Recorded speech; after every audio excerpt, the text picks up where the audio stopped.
bees.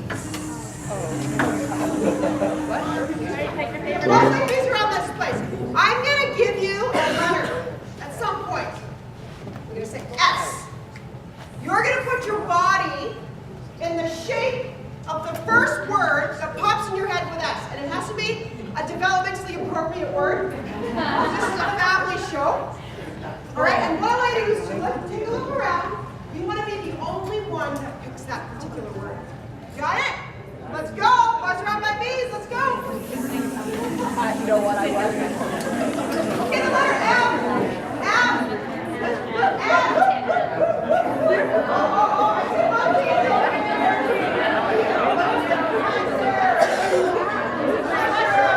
Okay, busy bees.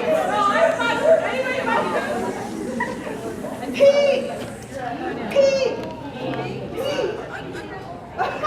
Yes, that's good, that's good.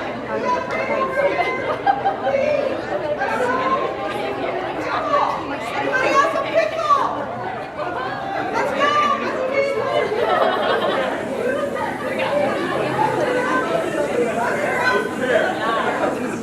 You.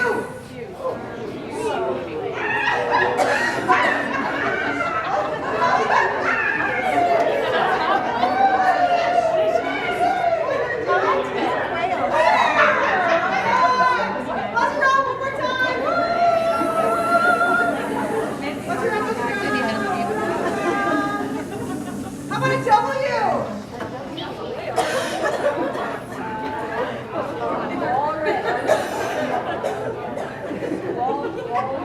Oh, W walking. You're walking like you got. She's got swagger. Okay, right on. That's good. That's good. Thanks, everybody. All right, thank you, Sarah. So, welcome back, everybody, to our From Free Time to Green Time, getting connected with the outdoors. This afternoon, we're equally excited, excuse me, to bring a panel of diverse perspectives to begin to have a conversation about risk.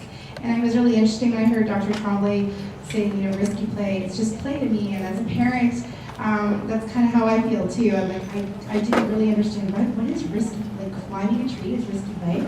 And working on this project, I was actually blown away that my daughter is starting kindergarten in September, and I had all these questions as a parent that I never thought I'd even have to ask about school, but I wanted to know when she did her orientation last Friday, like, are they allowed to play with square or skipping ropes? And because that really concerned me. I did not even realize that these things were sort of happening in schools, that they weren't allowed to do these things. So I'm really happy we're starting a conversation. Hopefully some of those questions will continue. What we have for you to kind of inspire you, get into the frame of that is, Dr. Tremblay, we also picked up on your learning injuries. And so the girls are going to come around. We have another little tool for you that if the girls want to come and pass them around to the participants, they're little ice packs. And we wanted to give you something to walk away with, either for yourselves to use if you have an injury, but really we wanted you to start connecting outside of here. And so if this is a conversation tool that you can have with a colleague, a supervisor, a parent, whoever it is, that you can start having that conversation about, risk or injuries are okay. The Band-Aids aren't bad, and ice packs aren't bad, and start to have your own conversations outside of here about risk. And I think that's where really the change starts to happen, not just here today, but after we leave the room. So they wanted to give you those to transition us back into this conversation. So I'm going to hand it over to Sarah Galsworthy. I'll get her to tell you about, Sarah can tell you about herself. I know Sarah too well. And she'll have the other panel members introduce themselves as well and share the process with you. So thanks for being forced to sit and listen to our panel. And I think what I'm so far taken away this morning is that I'm going to drop my 5-year-old in the middle of the woods, and I'm going to go home, and she'll probably show up. Is what I've learned. That's what I've learned today. So we've got a really interesting panel for you, and so we're going to let our panelists introduce themselves. They're going to tell you a little bit about their perspective on having a conversation around risks. So the questions have already really started this morning. I do a lot of work with Sport for Life and High Five and sporty people, and we're really talking about sort of getting recreation people to be a little bit more thoughtful with movement and sport to chill out a little bit with competition, and so this is a really important part of that conversation. And you know, a lot of my work, I've had people take hula hoops away from my sessions. I'm interested to know the hospitalization visits with hula hoop injuries. I'm not sure if that ranks for the experts on the panel, but I've had hula hoops removed, cartwheels removed. Windsor Essex, they banned tag in their summer programs. And I don't know where they're at now. I'm hoping that their kids are all out there playing tag and running around into each other. But things have changed. So we're going to talk a bit about that. So I'm going to start with Dr. Tremblay beside me. We heard it from already, but he's going to tell us a little bit about his perspective around risk. And maybe, is there something we don't know about you? I'm going to Oprah this. So I'm Mark Tremblay, the Director of Healthy Active Living and Obesity Research at the Children's Hospital of Eastern Ontario Research Institute. As it relates to risky play, there's just 2 points, and I had the luxury of babbling to you for an hour, so I'll leave more time for the rest of the people on the panel. But just 2 take-home points. One, Sarah already mentioned that I'm not a big fan of fragmenting and compartmentalizing play, and adventure play and risky play, and you know, there's a million different varieties trying to distinguish themselves. I think in some cases for commercial reasons or whatever, but it's just about play. And to me, that is about freedom and license and affordances to do things for kids across a variety of ages. I guess the new wave thing is dizzy play. Anybody heard the term dizzy play? Some people have. Yeah, and so that's starting to come kind of as a synonym for risky play, like it's scary, like the way you get dizzy at high heights or something like that. And so, anyways, I'm not a big fan of that. To me, it's just play. And when we were kids and we were going fast on a toboggan down a hill, we were just playing. You know, when we were climbing trees, we were just playing. This didn't have to be designated. So that's one thing. You know, we can call it risky play if we want. I'm not sure it serves a purpose. I think it could even possibly serve a disservice because it scares people unnecessarily. The second point, which I also made in my presentation, is I think we need to come at the issue in a 2-pronged approach. One is in terms of promoting nature and the outdoors and the risks that go along with that. I think that's a good thing. That's mostly what we talk about. That's the frame of reference, sort of the positive frame thing. Get outside more, reconnect with nature. All these good things will happen. The second prong is the danger of the alternative, which we don't talk about as much because we're a little less comfortable with it, because it actually is what we all do and what we all condone, and that is staying inside and staying on screens. And we're very comfortable with it. In fact, we're addicted to it, as our kids are. And the alternative, the consequence of really reducing that, it scares us because it means perhaps in our minds, at least, we've positioned it as inconvenience. I don't think it is. When we go outside, we always have fun. There's always a smile on your face. When I see kids on their screens, I don't always see smiles on their faces and so on. So anyways, so that second point is that in whatever it is you do, if you can take a 2-pronged approach to try and advance this movement, to get kids outdoors, to get everyone outdoors, to reconnect with nature, to reconnect with their community, which includes plants and animals as well as people, I think we should do that by making it clear the dangers of the indoors, which are far, far greater than the outdoors, and the data are there. Look at it in the position statement, but even use your common sense, as well as promoting the outdoors. Okay, so just play, avoid the indoors, and get outdoors. Hi everyone, my name's Carolyn Webb. I am coming here as a parent. So my professional work is actually around healthy, good food in schools. But on the other side, I have been coordinating and chairing the schoolyard rejuvenation project for my school, and have really been exploring kind of risky play in the process. Just as a bit of a background, I have two kids, the 6-year-old and the 3-year-old.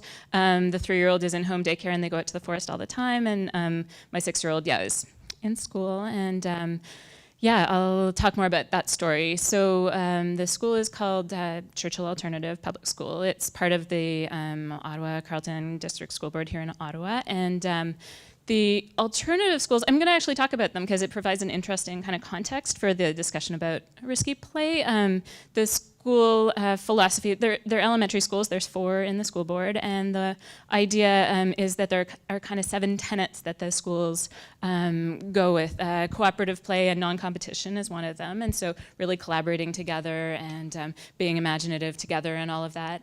Multi-age grouping, so there's a lot of split classes and kids are encouraged to play together across the different age groupings. There's a tree family system where they get to have buddies and kind of work in those K to grade 6 groupings, and then there's a lot of family involvement. There's a strong focus on the forest school component. A lot of the upper grades do a forest school program throughout the year for a number of weeks, and trying to think of the other elements. There's a number of different concepts that go along with this school, and so it really is a kind of one that is open, the more I think of it, to the idea of risky play. So when I joined the school and there was word that, the school structures are pretty much at the end of their life and about to come down and we need to fundraise for their renewal, I said, okay, I'm willing to take this on, but not if we are going to just be fundraising for like plastic and metal. I'm really interested in the creative spaces that children can play in, outdoor spaces, nature, like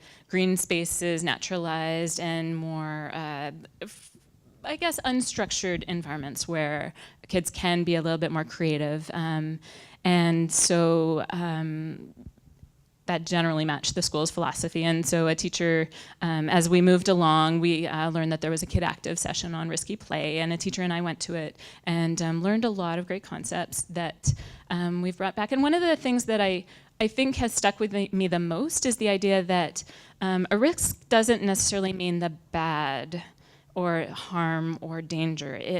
Like if you take a risk, I don't know if you're playing a game or something, you do something, but because you might get something great out of it or something better. And so the idea of risk really comes with it. There's the potential for some harm, and there's also potential for a lot of gain.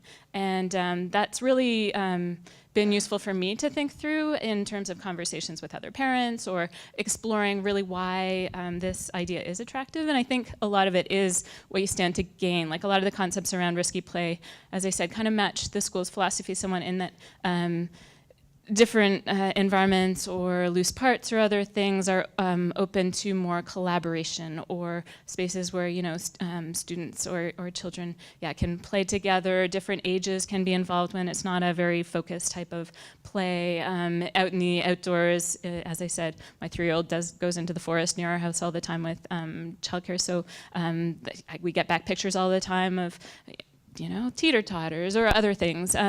There's a lot of space for creativity and all of that. So we started to try to figure out how we could implement it at our school. We were really excited about the idea of loose parts. I have been reading a number of articles about a school in the UK kind of imported a whole lot of milk crates and hay bales, and the Opal project that's being led by Earth Day in the Toronto schools is quite inspiring. If you haven't heard of it, you might have heard of it this morning, but I'm not sure. There's a lot of really neat work around loose parts, and the people talk about how much it's transformed their school communities and led to a lot of creativity and better relations and less bullying and all of that. So we've tried to explore that here in our school. What we've learned is that the school board is currently there's no policy around loose parts, and so there are some neat pilot projects underway, one at Meadowlands Public School within the curriculum, but not in the recess, and apparently there's a committee around exploring it, but what we learned is that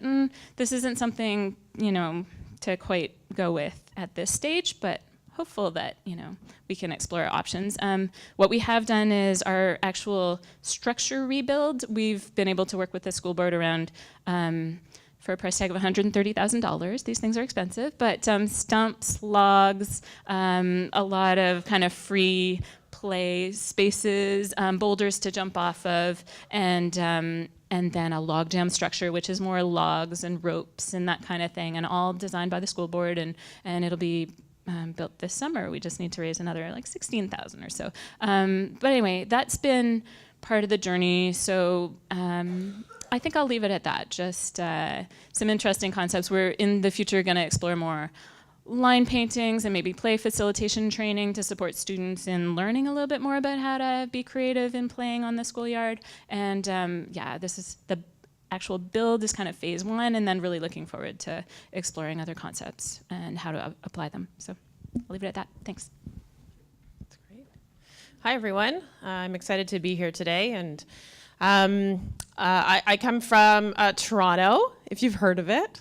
Just kidding. And a hospital called Sunnybrook Health Sciences Centre. It's one of Canada's largest trauma centres, and we see over 1,700 trauma patients each year. And so those are the most significantly injured people that are coming to the hospital. I work in the Office of Injury Prevention, which is housed within that trauma program. And we've got a small office of about 3 people. We run a program called PARTY, which is Prevent Alcohol and Risk-Related Trauma in Youth. And you might have heard of that. I think it's running in the Ottawa area. And so we do a lot of work that's quite similar to public health in terms of community outreach, working to understand what's happening in the hospital around trauma statistics and how we can affect some change in the community, working collaboratively with various community agencies. And I'm focused particularly on things like risk and play, injury surveillance, and working with community organizations to understand their rate of injury and some of those causal factors behind injury. And I'm a certified risk manager, and my background is sport and recreation. So I spent many years working in community sport and recreation programs. I also spent some time working in the provincial sports system. And so I have a really unusual perspective. I feel sometimes that I'm sort of sitting on the fence somewhere between healthcare and community sport and recreation and the field of public health. So it's from those 3 perspectives that I've given some thought to the terms around risk, the language that we use. And I think that's so fundamentally important, is that when we use words like risk and safety and injury and serious injury, that we have some really significant structure and consistency around those words so that we make sure we're all on the same page. I think we need to redefine risk in a way that makes sense, is appropriate, and supports healthy child development. And we have to distinguish risk management in children's play from the tools and the approaches that we take in industrial safety and road safety, where we see no developmental benefit to injuries in those spaces. And yet, as Mark was talking about this morning, there's great learning from injuries acquired during play.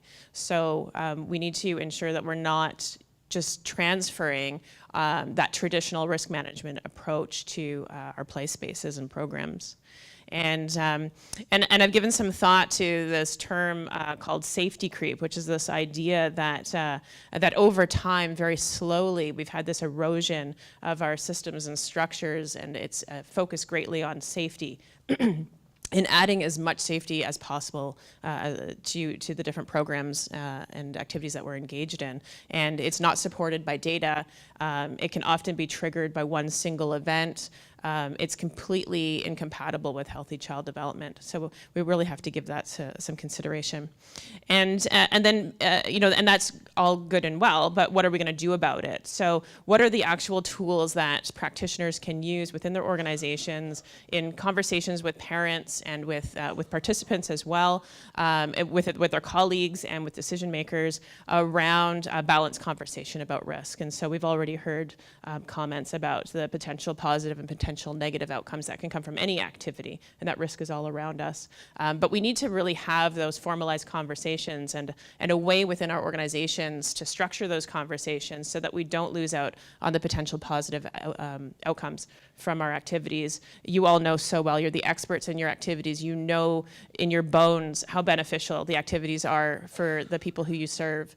And we need to find a way to make everyone aware of that so that when we have conversations about safety, we don't lose that positive aspect and make a rash decision because one person got injured that one time.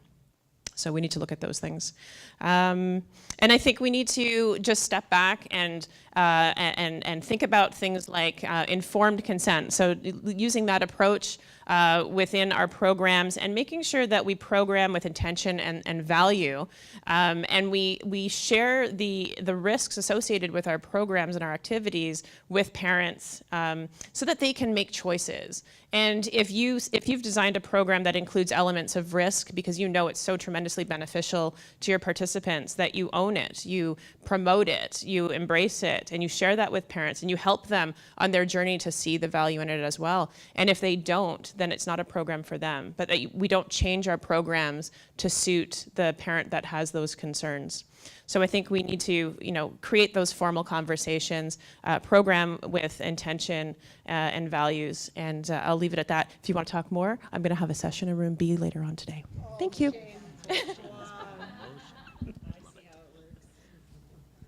Good afternoon. My name's Steve. I'm from the Dovercourt Recreation Association. We operate a recreation facility through a purchase of service arrangement with the City of Ottawa. So we kind of operate at arm's length, which gives us a little bit of freedom to do things a little bit differently than other organizations. I was very happy to hear about the outdoor and the play and things like that and dropping your kid off in the middle of the woods. My volunteer gig is I'm the Director of Operations for Search and Rescue. So we're coming. We have 180 members locally here in Ottawa, and we're surprisingly not busy, and I'm having trouble keeping my members active and engaged. So yeah, so there's bumper stickers available from our team that say, help search and rescue, get lost. So I'll get you guys out there. I became interested in risky play, and that a few years ago. But most recently, I was attending the Parks and Recreation Ontario conference, and there was sessions on risky play, and so I was going because I'm interested in this outdoors and the adventure and all of that sort of stuff. And I told the staff from Parks and Rec that I wanted to be part of, where is this movement going? What's happening with it? And she goes, well, you guys are already doing it. What do you mean we're already doing it? And she said, well, you guys do some of the riskiest stuff that most people look and kind of go, what? And I'm going, well, no, really? Oh, this is scary because I want to get into the movement of where everybody else is going, only to find out that in some aspects, some people in our industry actually thought we were already there, and I don't even think we're close yet. So it kind of galvanized me. The watershed moment for me, though, was at one point, yeah, help yourself to watershed moment. You can as well. Came out over bubble soccer. You know this game where you run around, you wrap yourself up in a big bubble, and finally, this sport is coming around, and I found out that, it was too risky for some organizations, and I thought, for God's sakes, we have finally figured out how to bubble wrap kids, and we're not allowed to do it. So anyways, that just kind of, just sort of spurred me into, okay, let's get into this movement, let's do things. And again, having Parks and Rec decide to come and do National Child Day and launch one of their initiatives at Dovercourt last year, really sort of brought home that sort of message of what is it that we're doing. We put on some various activities, parkour and things like that for kids to come and participate in. But it really got me thinking about our organization and how we do things. And it's really, to me, about Dovercourt, we do things a little bit differently. We operate from a position of philosophy, not policy. We have a saying in our organization called, without risk, there is no adventure. Without adventure, there is no fun. Without fun, what is the point of doing it? This statement is actually delivered during our corporate culture session with our executive director. It's immediately followed up, though, with another statement that we call them pithy quotes. We have insurance. Our job is not to test it. So the very first one gives you permission to do something, and the second one says, now we got to figure out how we're going to do that. as programmers in the field of recreation, we've had to navigate what I consider two difficult worlds. The first one is the new world, and I call it a new world of overprotective parenting, and working our way through what does that look like and how does that work.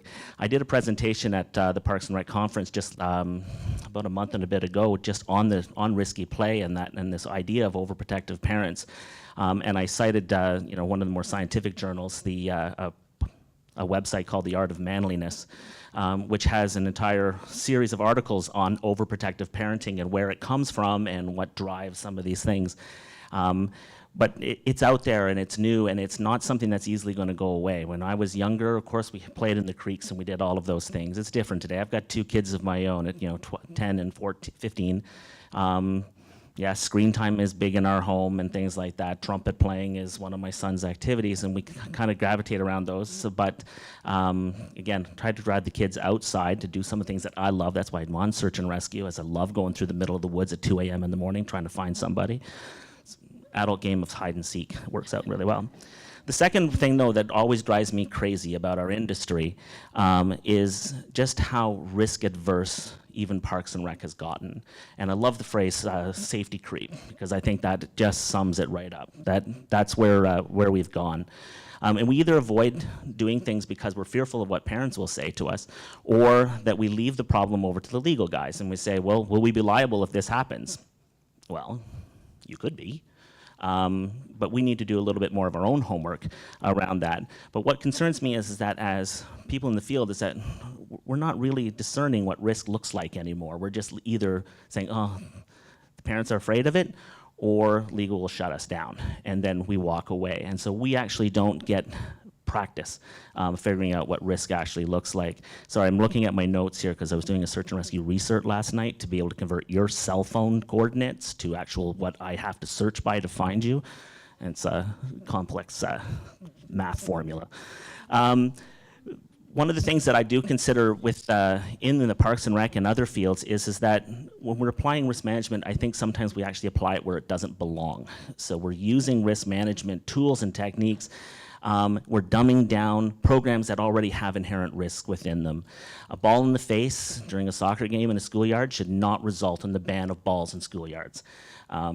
I just don't think that we should be there. I also don't believe that there should be overarching things that take events. We have various things that we end up in our industry putting practices in that remove the instances of from zero to zero. But in the meantime, we've built so many barriers for people to participate and be motivated to do it.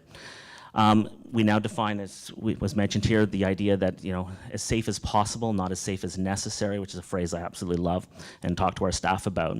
This here is my incident binder for the past year. We do write up every incident. We have to talk to the parents. Just to give you an idea, we have 800 kids in camp per week in our program. This is all of the stuff so far this year that we have.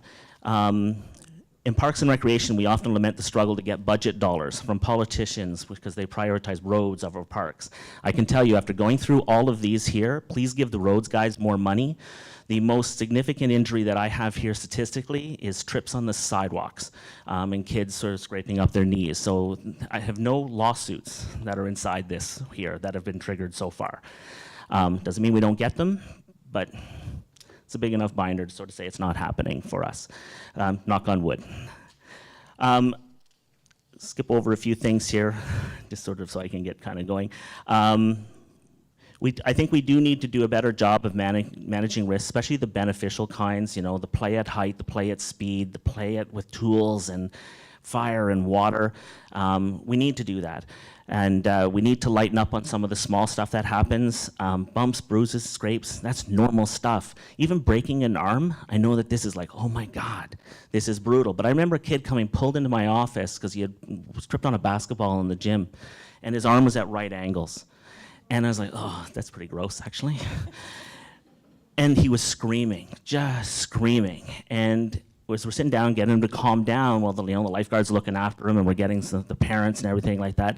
I said, don't worry, we'll get this all fixed up. He stopped screaming, he looked at me and goes, they can fix it? I was like, well, of course they can. And then the crying stopped and we were good. I was like, okay, how bad can this really be? one of the things that I do want to share with you, this here is our camp brochure. I can't tell if you can see the picture on it. That's a 7-year-old child. He's about to go whitewater rafting. We're one of the few places that seems to be able to figure out how to make this actually happen. We partner with Wilderness Tours, and we do that. All throughout our program guide is all sorts of risky play activities that I actually didn't believe that we were actually doing as much of it as we were. The getting outside, we've got the forest schools. It even says here, Adventure Academy, now even bigger. So we know that people are buying it. So this idea that there's all these parents out there that are overprotective, no, they're out there. We may be just playing into their hands a little too much, because I'm selling this stuff. So it's actually working. We just got to get out there and get over our own fears of it. At Dovercourt, we start off with a philosophy, and basically it is to say yes and then to figure out how we're going to do that. Our incidence records show that over the last 2 seasons of running that program here, the most common injury we have is slips and falls on the slippery rocks, it's scrapes and knees. Pales in comparison to the number of sidewalks that have leapt up and bit our kids. So that's basically, yeah, my sort of approach to it is philosophy, not policy. Thanks, Steve. My name is Craig Cornell. I'm the program manager of business support in recreation, culture, and facilities at the City of Ottawa. Interesting enough, we were one of the organizations that banned bubble soccer, and and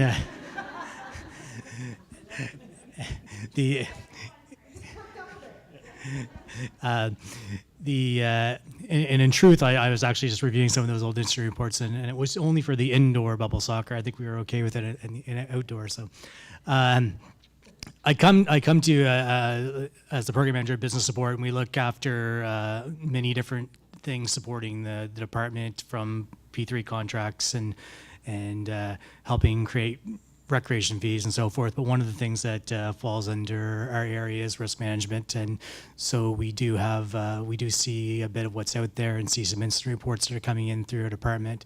I also come as a parent of a 6-year-old and a 9-year-old, and often find that my personal views are different from what I feel sometimes we kind of go as a municipality, and how risk averse we sometimes end up being. So I see kind of both sides, and I kind of echo a lot of what's been said here today, that we do see one of the things that we are often dealing with is an increase in insurance requirements that we require on rental contracts, anyone that uses our facilities. There's an increased need to run things by legal services, for example.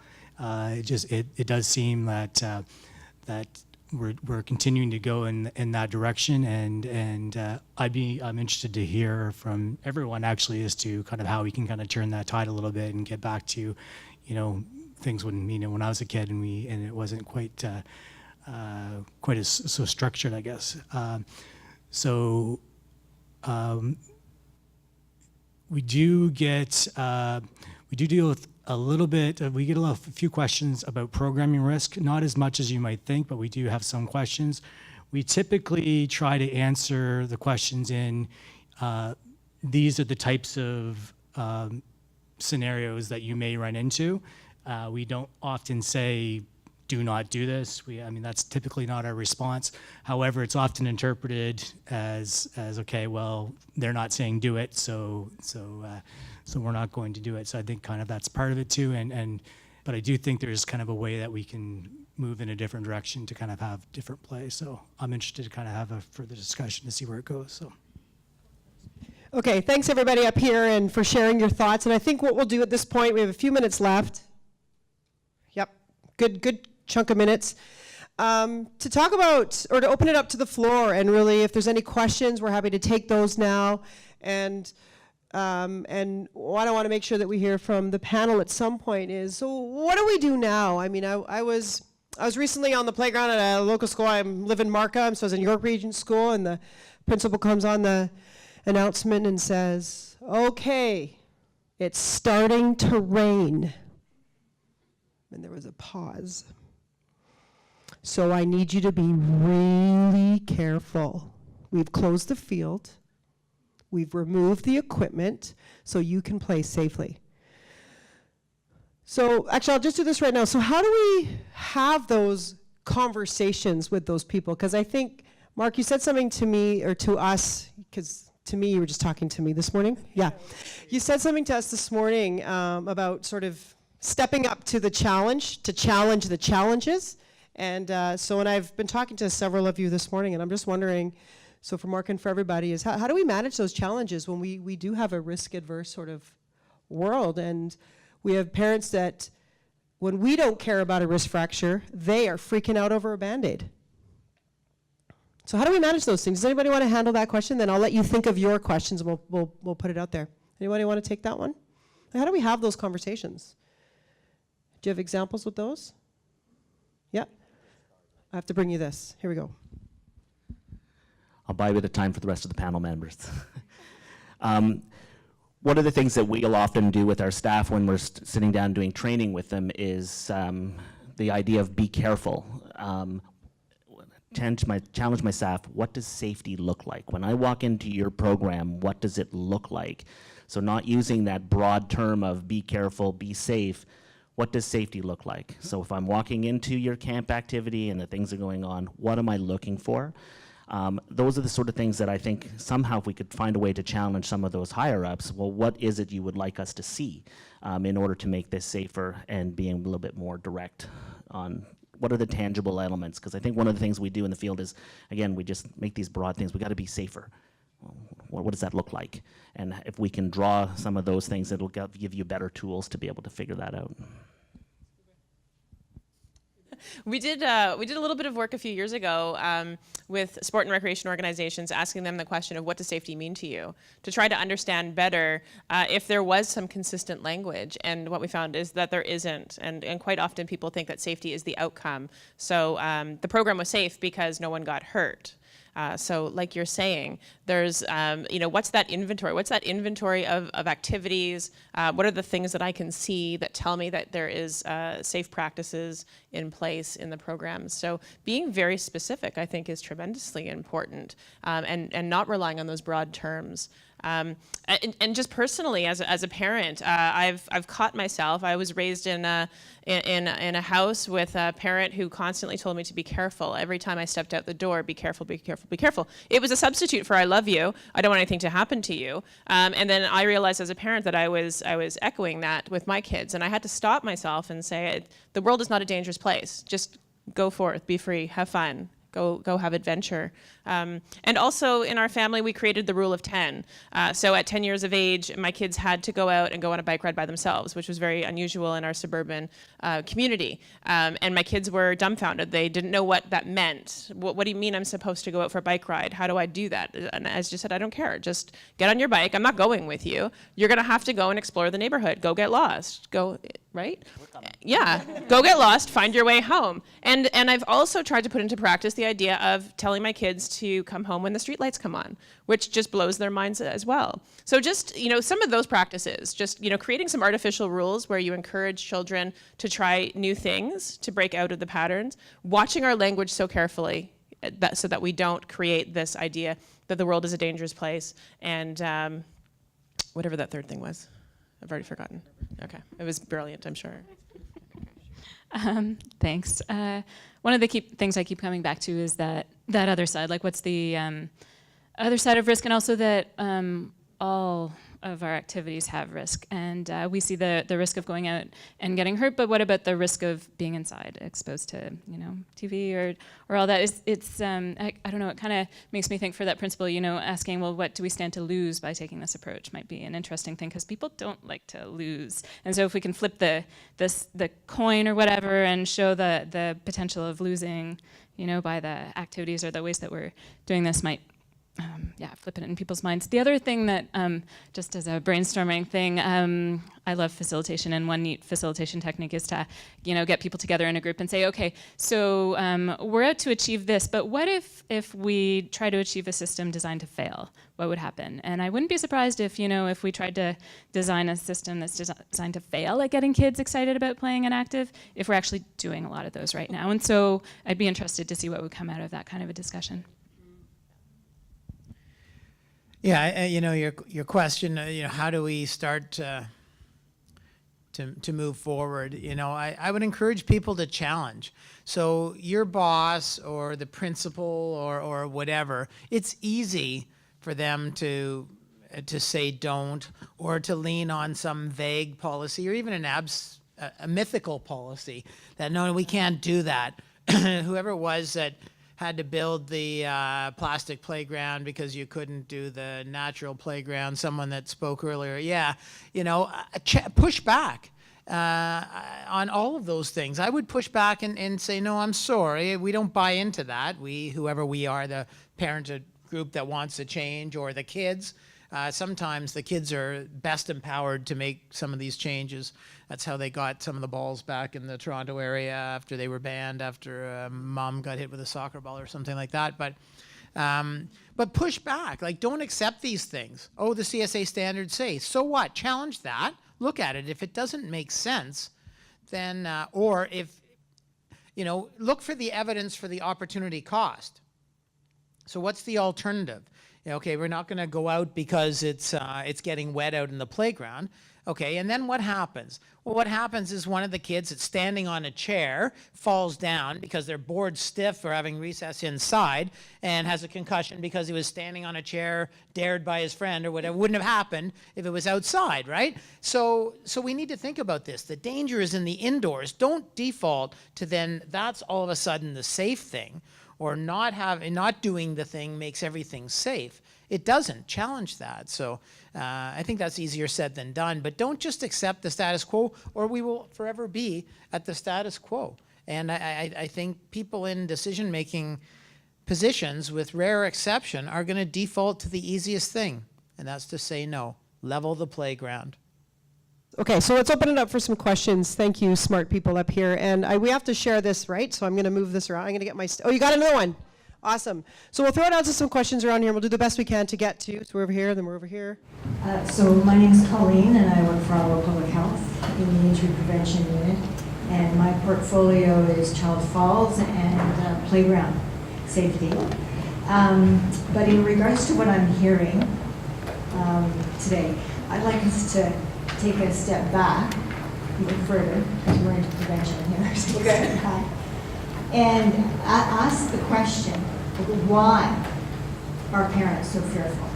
So what I'm hearing from the medical people that I've talked to is that there's a lot more anxiety in society. Adults as well as children, everybody is more anxious. And I'm wondering why is that? Is that because of both parents working, overloaded, burnout, the terrorism, nonstop, news talking about negative stuff? So until we can figure out why they're so protective in the bubble, like how can we change it? So I'm just throwing that out. Like I know, Stephen, you had mentioned about, and I think you had some thoughts as to why their parents are more anxious. So if you've got something, you could share, or anyone. That's a super interesting comment, because I find I'm sort of the opposite end of the spectrum as a parent who lets my child take those developmentally appropriate risks to climb as high as she's comfortable climbing. I have one child, Mark, and you're right, it is a lot easier for sure. And I get anxious when other parents take her off the high structure. So my community is kind of helicoptering my own kids, so it's sort of a reverse anxiety that I feel when I'm out in the community. So it's an interesting comment. So I'm gonna hand you the mic, and we'll see where this goes. Thank you. All right, so now you're going to get the art of manliness thing. But when they were looking at the issues around what makes people overprotective of their child, and so the anxieties and all that play exactly into it, what the articles that I was looking at kind of pointed out was a number of societal trends that have been going on. So families with fewer children. When you have 6 kids, that's a head count. 2, that's easy to figure out. 6 kids running around the farm, you don't know where 3 or 4 of them are at any given moment. So fewer children mean that we can actually keep our eyes closer to them. So we are doing that more. Both parents are now working full-time. They have higher expectations of what parenting means because either it's guilt or whatever, but there's an expectation for that because we're working, the kids are at home, they're in daycares, and so we build higher expectations than we've ever had in the past. Children themselves have busier schedules. I have friends of ours that the kids are out every single day of the week, so there's more structured activities. I'm part of that problem. We run the Dovercourt Recreation Center like our lives depend on it because it does, is how I get paid, so I pay to get you to take structured programming. But we can play into that. In our house, we have rules around how much of that we allow to have happen, and every once in a while, my wife and I trip into over-programming our kids. We have some family friends that, oh my God, the issues that they have and the challenges are strictly, we sit there and go, you're over-programming your kids, it's too much. By the way, both my wife and I work in recreation, and we make our living selling you structured stuff. Kids have fewer neighborhood playmates, is one of the big ones. I've got 2 kids, there's no one on our part of the street that they can actually go outside and play with. We've got a lot of retirees, rental housing, things like that. There's fewer kids in all those families as well. I grew up on families street where there was at least 3 of us in each family, and now there's 2 or 1. In many cases in my street, there's none. Technology has added another whole dimension to it. One of the reasons we went outside when we were younger, because we were freaking bored inside.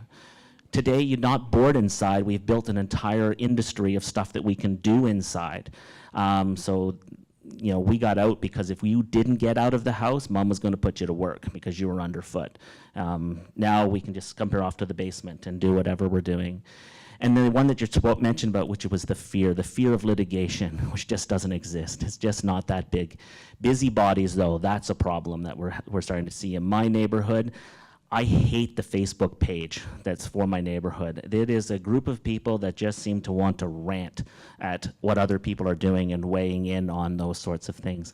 And crime, things are going to go ripping and everything. We did a crime safety night at Dovercourt in the community, and one of the people said, oh, this is a dangerous community. I don't feel safe going out at night. And the police officer was there. He's like, finally, he just kind of broke. An older police officer.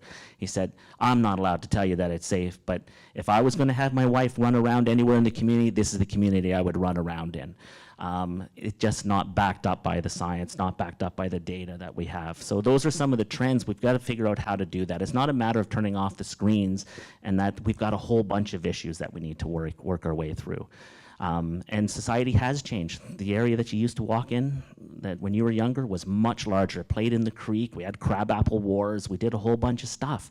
Today, I have a small postage stamp place, so my kids can go in the backyard. They don't go in the front yard because there's no friends out there. My street was full of friends, and so there's all these societal trends are all coming together, and that's what we have to deal with. It's not one answer because there's multiple things that are coming at us.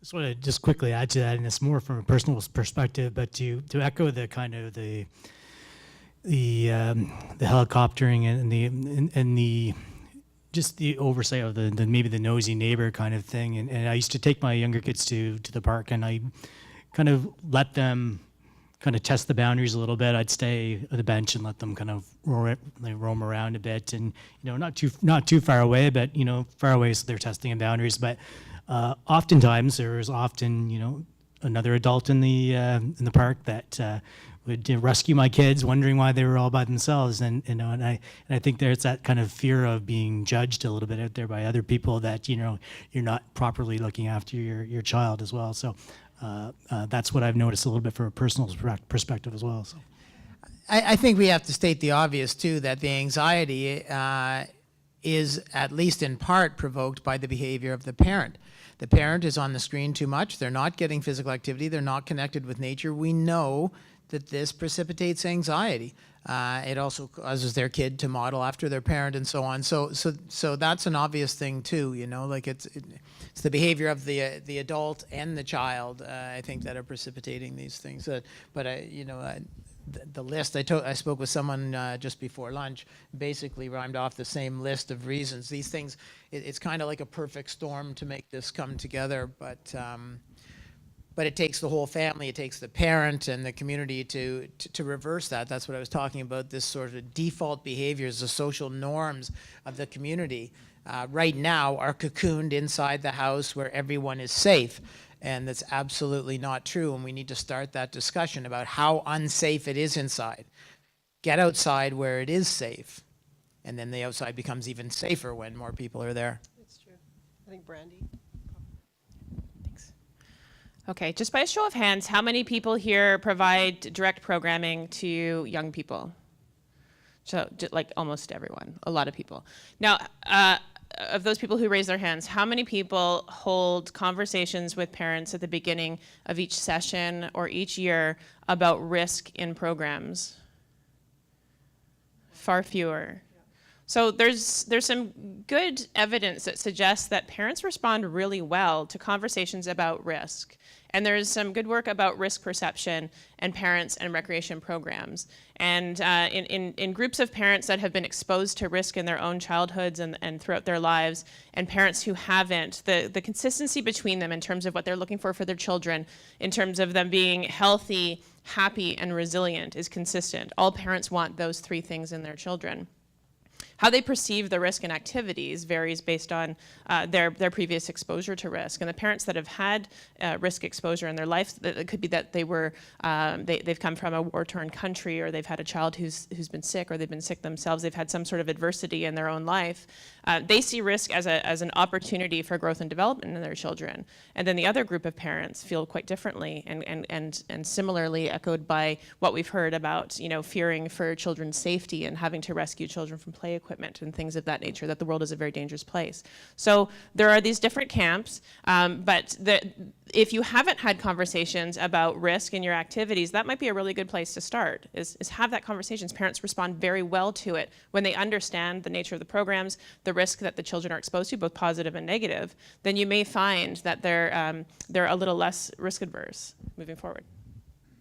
Thanks. Yeah, I guess during lunch, Steve and I were kind of asking the question of whether it's the vast majority of people who are concerned about their kids getting hurt and risk, or I don't have the answer, but I kind of wonder if a lot of people I talk to don't have the huge amount of anxiety, and that is it just a few, a vocal minority, that are speaking out loudly and are kind of shaping a lot of the conversation. It becomes a question of, does the other side, or do people who are more open to risk, should we just be speaking out as well and voicing that? I guess there is the challenge to be seen as, not safe for your kids and not taking responsible care. Like, I think that's the one thing or one piece that people are concerned about. And so how do we look at those concerns and I guess, speak out a bit more for that other perspective? So just to turn it on its head a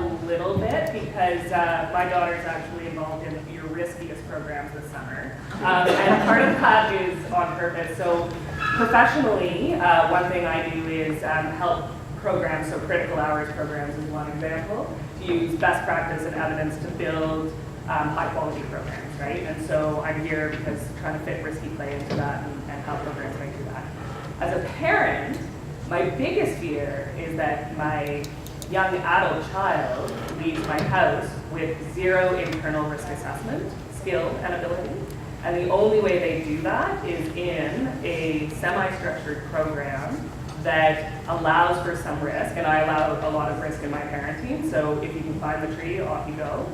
I'll help you get down, but I won't help you get up, kind of thing, right? So I'm definitely a little bit more of a risk-free parent.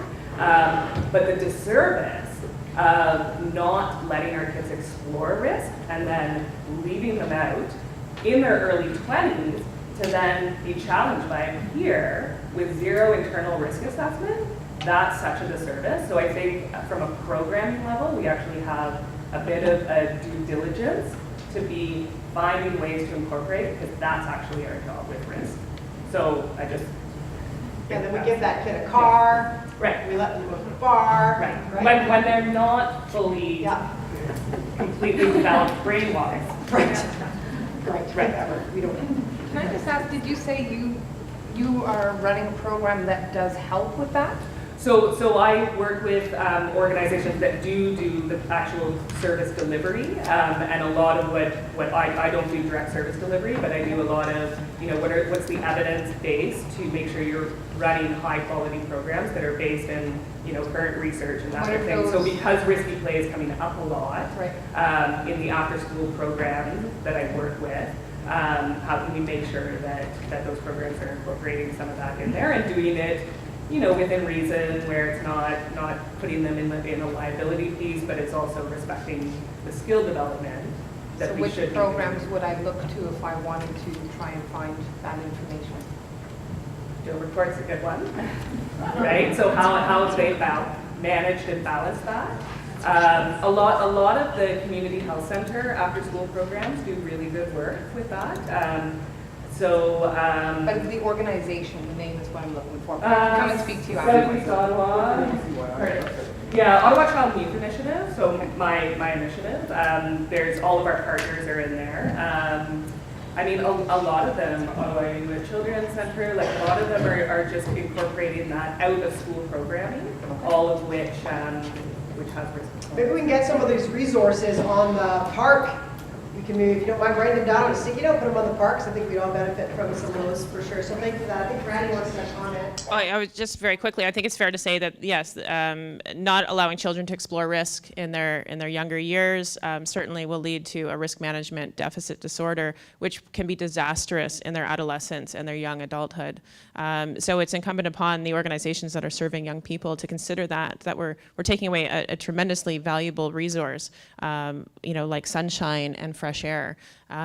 It can be absolutely detrimental, and our trauma statistics bear that out. So we're talking, and so the scraped knee for a 6-year-old and the learning that comes from that, can relate to the adolescent who's now driving the car but understands the consequences of choices and decisions and gravity and physics and friction and all of those things. So yeah, tremendous learning, and Mark's research, supports that, and excellent articles to read to understand that better. My name is Tara Chanel. I work for the City of Ottawa as a program coordinator in recreation. As well, I have twin boys that are 6, and I have put them into Scouts and then have recently jumped up and said, okay, I'll be a Scout, will be the leader at this point. So my question is to the group, because I saw a lot of hands go up about who is in service delivery. We're talking about getting back into nature, and I'm just curious to know, in the last, I'll give you guys 3 months, how many people have actually gone on a hike or been in a park? Show of hands. Okay, let's go back to a month, within the last month. Okay, let's take away the nice weather. Who did it prior to our ice storm that we had 3 weeks ago? Okay, not bad. Do we encourage, because we're talking about modeling, right? We're talking about, we're challenging whatever is out there that's we're being challenged by. We're talking about getting back into nature. We're talking about, doing all of this. And I'm finding that a lot of people, how many camp? Like in a tent camp? Okay, all right. Because a lot of people aren't connected to nature, even though half the people, like we're talking to the converted in this room is what my guess is. And then a lot of people don't know how to get out there and to do it safely. Like I am also work with Red Cross, the first aid instructor trainer, and I was a volunteer firefighter. Like I have a lot of hats that I've worn in my life. So I get the safety bubble, but I also let my boys, we live on a 100-acre farm, I give them walkie-talkies. I check in with them whenever I can, or I'm going for a walk and I'm out and about and they're in the house, whatever it is, we have walkie-talkie signals, that's what we do. So I'm just trying to challenge everybody in this room, because if we're challenging the challenges, everybody in this room needs to walk the talk. Everybody needs to be out in nature, has to connect, because when you're fighting against the challenges that I do, whether it be in Scouts, with my job, with my boys, in the community, I've done it, I've experienced it, I lived it, and then I walk out there and I have that fight to take on. They come back, I'm not happy with that answer, I can go back and go back and go back. So I've pushed a lot of my agenda in my little recreation world where I am, just getting a preschool program, great outdoors, 45-minute class, 4 weeks. Parents come with them to take little magnifying glasses, to go out, look through, make some nature crafts. I was pushed back saying, no, you can't have that program, because we don't understand how you will teach orienteering to 3-year-olds. And I was like, are you kidding me? Orienteering is taking a map, that's the flagpole, you turn the map, I'm orientating myself to the space of what's going on to the flagpole, and we walk to the flagpole. So a lot of it is people are not understanding what orienteering is. I'm not taking, say, the 3-year-old with a compass in the bush and making them like, we'll see you when you can, right? When you get hungry. It's like, so it's little baby steps, right? So I'm just throwing that out there. It's not necessarily a question to you guys, because you're speaking obviously to me as a converted, but I'm just challenging the rest of the group out there that when you go out and experience and do what we're hearing that we need to do, we have to walk the talk so that we can push back, because a lot of my message that I got from today is that we got to fight on our hands. We have a revolution that we need to stand up and we need to go with. So thank you. Yeah, thank you. Thank you. Sure, yeah, let's talk. Yeah, sure, I think we can all role model a little better, for sure. I think that we can all, I mean, Marco, I've heard him talk several times now, and every time he speaks, I think about a few more things I could do that I'm not doing, or I said I would do and I forgot to do it. So it's good to sort of keep us top of mind for that. So I think we gotta slow her down, right? So can I'm just gonna do this, because we have the mics. So we have the mics with the control. Any last minute pieces, like closing comments, anything you've got to say? Any kind of closing pieces? Are we good? You know? Everybody's okay here? The only thing that, from my perspective, is that the more we get together, the more we can run these ideas by each other and get more comfortable with them. What I was challenging the Parks and Rec industry with was find like-minded people. We'll get stronger as this movement kind of keeps going, and then we can challenge some of those things. So again, great first steps towards. Yeah. And on behalf of all of us here, I want to thank each of you for your work in advocating for our children. I mean, I've got a young child at home, and I really need you to advocate so she does have resiliency and can live a better adult life than I did. And I think we want that for all of our children. That's why we're here. So don't ever stop doing that. We're going to keep pushing a little more, and maybe our voices need to be a little bit louder so that the parents, you know, they can accept the Band-Aid as a learning solution, or they can accept that play happens, and sometimes we bump our knees. So thank you very much for being here and sharing your thoughts.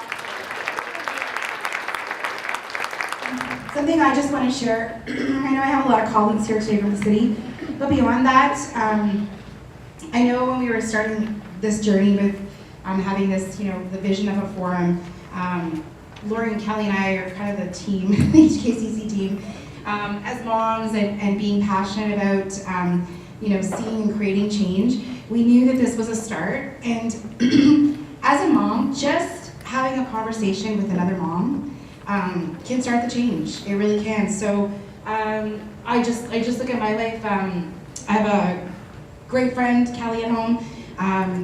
Probably a little bit of a helicopter mom. Love her, love Sawyer, and even Sawyer are best friends. And I'm the mom that's like, she's like, where's Ava? I'm like, don't know. she's like, what do you mean, don't know? I don't know, she's in the backyard somewhere. She's like, you don't want kids? I'm like, there's water, you live on a river. I'm like, there's a wall, she knows, danger. She's out there. Oh, there she is. She's playing on the rock or the stone or whatever. And that, you can see the anxiety that it causes Kelly. And I deal with that, you know, as a parent. Am I a bad parent? But I fundamentally believe what I'm doing is right. And I think when you believe that, and you take those little ice packs, you have those conversations, that's how you inspire and you start affecting change. And so that's what I'm hoping that we do here today, whether it's taking that walk or you know, just having those conversations. Because I found that through my conversations with Kelly, and when I tell her, every time you just let her climb, she's you're okay, Ava, you know, just get back up and get there. She sees the difference or what I'm trying to accomplish in her. And so now I see her kind of changing her thought process a little bit, or at least questioning what she's been doing. Not that it's been wrong, but thinking, maybe there's a different way I could do this. And so it's just influencing other people. Because I think at heart as parents, we want the best for our kids, right? We totally want the best for them. And I think as recreation providers or social rec providers or auto public, we want the best. We want the best for what we're doing in our job and for the people that we work with. And I think there's always ways we can do better. And so maybe we think things are happening, but always maybe like take that little magnifying glass and think, well, maybe our junior staff don't realize that going outside or having a movie on Friday with popcorn isn't maybe the best thing we should be motivating our kids with in our summer camps. Maybe it's something else, and just starting to look at it a little bit differently and question that. So I'm hoping that that will inspire that today. So thank you.